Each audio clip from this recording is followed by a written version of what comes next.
Hindi kaya, okay. So, at this moment, 48 lang yung harvest niya. So, medyo mabupul na.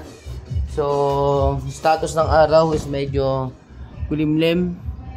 Mainit naman, pero hindi ganun kalakas. So, nag-harvest na siya ng 48. So, ito ang ginagamit niya ngayon, isang clip fan, 20 watts, stand fan, 50 watts. Ito, 600 watts daw itong amplifier na to. So, kaya naman. Patugtog tayo ng ano ba yung mga paborito mo?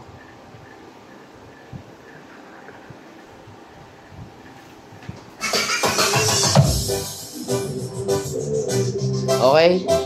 Testing. So, ibig sabihin, pwede mo pang dalhin sa outing pala to. Using this two speaker, kaya-kaya naman pala.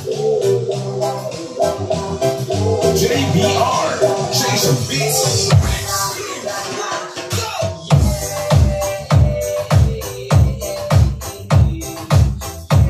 Ang lakas ng vibrate. Pati yung ano, na-vibrate din.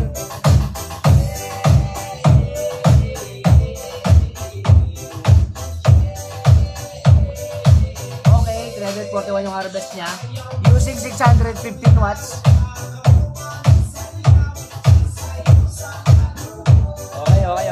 Okay. Sabayin natin ang TV kung pwede.